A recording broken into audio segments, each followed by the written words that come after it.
ఏం పద్మా, రెడీయా? SSLC book తీసుకున్నావా?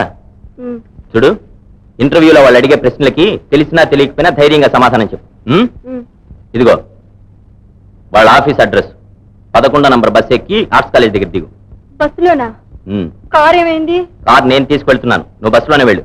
వాళ్ళని వీళ్ళని రాసుకుంటూ అమ్మాయి బస్సులో ఎలా వెళుతుంది నాయన?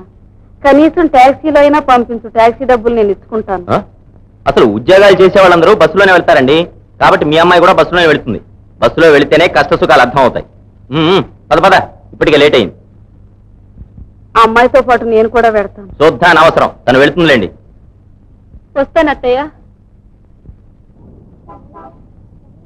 అమ్మా, నడిచి పెడుతున్నావు తల్లి, కాస్త నీడ పట్టున్నాడు. ఎండ మండిపోతుంది. బస్సులో జనం ఎక్కువగా ఉంటారు, జాగ్రత్త అమ్మా. అది ఆఫీస్ చేరే వరకు ఇలా చెప్తూనే ఉంటారా మీరు? ఎండ మార్చేస్తుంది నాయన. అయితే రేపు గొడుగు కొనండి. నువ్వు పదా.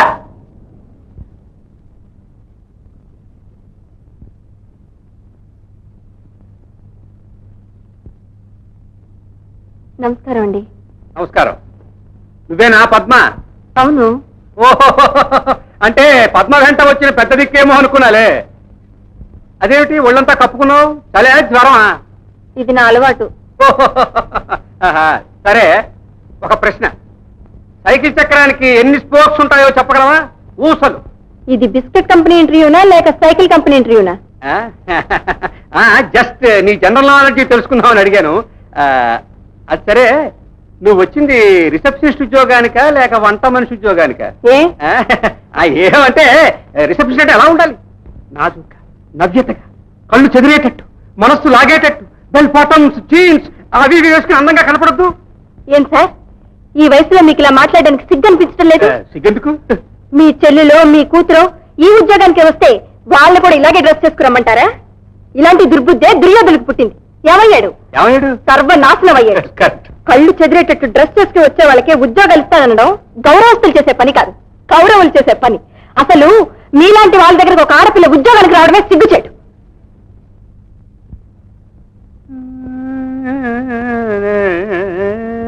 ఇంటర్వ్యూ పాడు చేసావట అతను చెప్పాడు.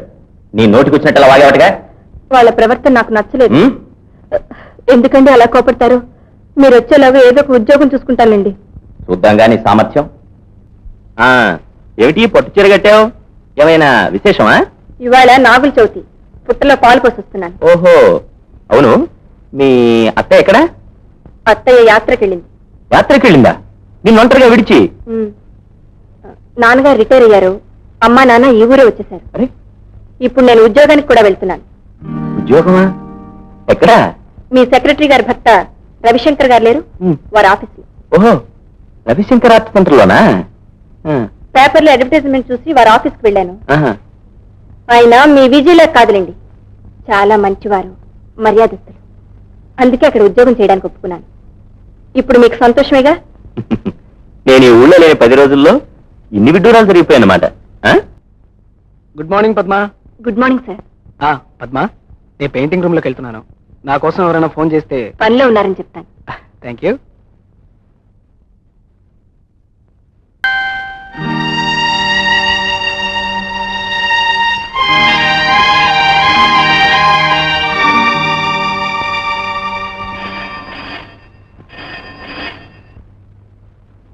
హలో హలో, నేను పద్మని మాట్లాడుతున్నాను. ఎవరు? ఏమిటి పద్మ? నేనే, మీనా.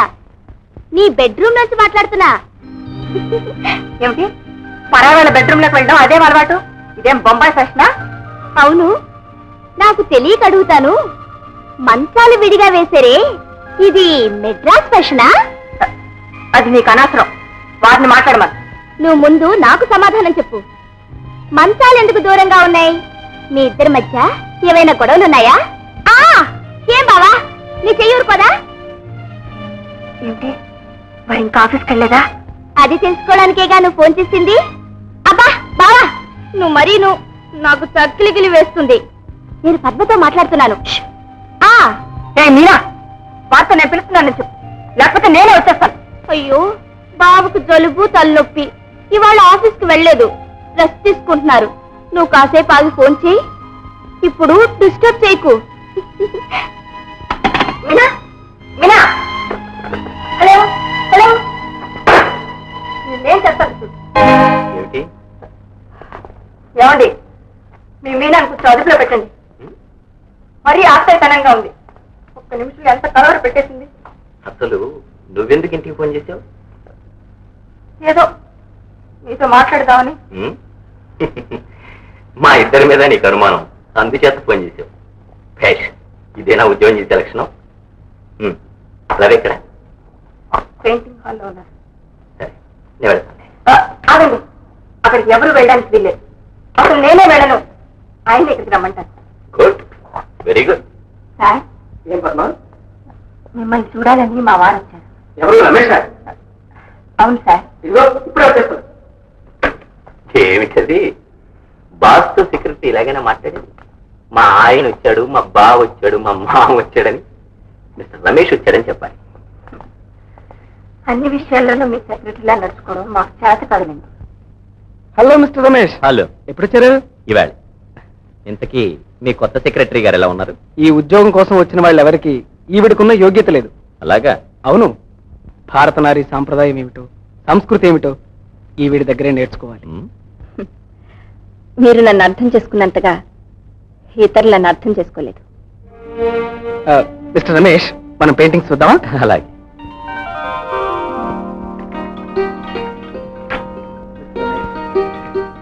మీరు ఇచ్చిన సలహాను అనుసరించే ఈ చిత్రాలన్నీ వేశాను. గుడ్, చాలా సహజంగా ఉన్నాయి. అది సరే మిస్టర్ రవి, మీరు ఈ నగ్న చిత్రాలు వేస్తున్నట్టు పద్మకు తెలుసా? అందుకే కాదు, ఎవరికి తెలియదు. ఆఫీసు, ఆర్ట్ గ్యాలరీ రెండు విడివిడిగా ఉంచేశాను. Very good. 10 మందిలోని ఆట ఒకటి పాట ఒకటి సిగ్గు లేకపోతే సరే. ఆడపుట్ట పుట్ల పద్మ, తనేదో సరదా గంటలో కోపడతావు ఎందుకు? ఆ పిల్లని గురించి మాట్లాడితే నీ సంస్కారమే బయటపడుతుంది. ఆ అవమానం నీకే గాని మీనాక. మిస్టర్ రమేష్, పద్మ చెప్పిన దాంట్లోనూ న్యాయం ఉంది. ఆమెకు సంస్కారం లేదంటాం ఏమాత్రం ధర్మం కాదు. అలా చెప్పండి. పద్మ చెప్పేదే మీకు నచ్చిందా? విజయ, మీరు చెప్పేది పద్మకు నచ్చింది, పద్మ చెప్పేది మీకు నచ్చింది. మీ ఇద్దరిది ఒకటే మనస్తత్వం. అసలు మీ ఇద్దరు సరైన జోడి.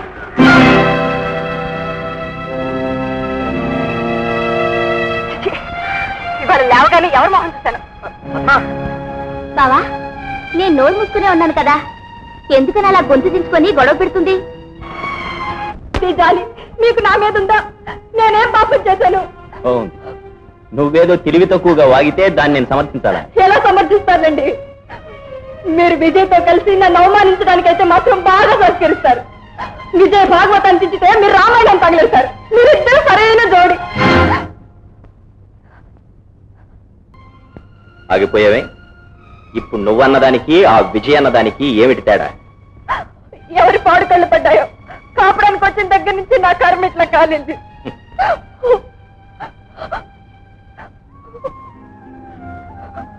బావా, పాలు తీసుకొచ్చారు.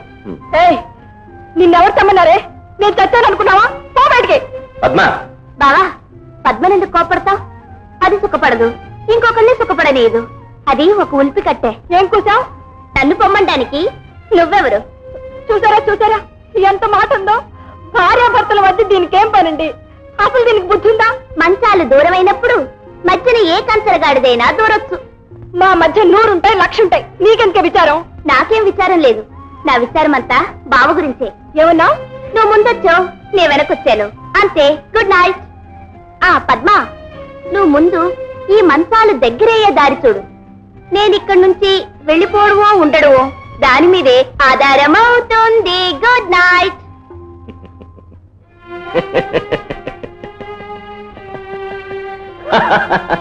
అదేమంత పెద్ద జోకేసిపోయిందని అలా నవ్వుతున్నారు? మీనా వచ్చిన తర్వాతనే ఈ మాత్రం నవ్వగలుగుతున్నాను పద్మ. అవును, పాలైంది.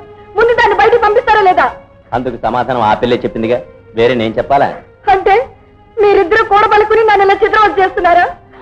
బదులు చెప్పండి, ఏమిటా నిద్ర? గృహయుద్ధంలో పోరాడి పోరాడి అలసిపోయి ఉన్నాను, ఇంతకంటే ఏం చేయను. అమ్మా అమ్మా, విమలా పిలుస్తారా? ఒకసారి పిలవండి. అవి నా భార్యనండి. మీ భార్య?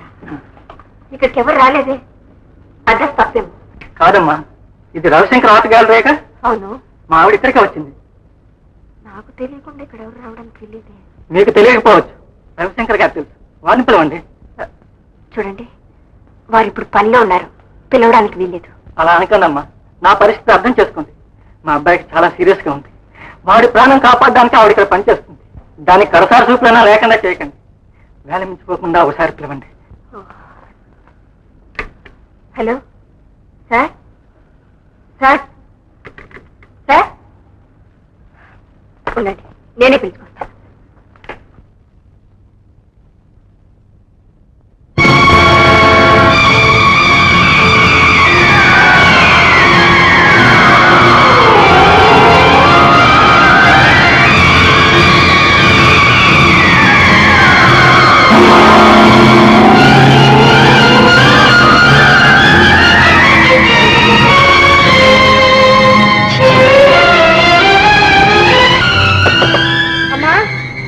అమ్మా, అమ్మా, అమ్మా,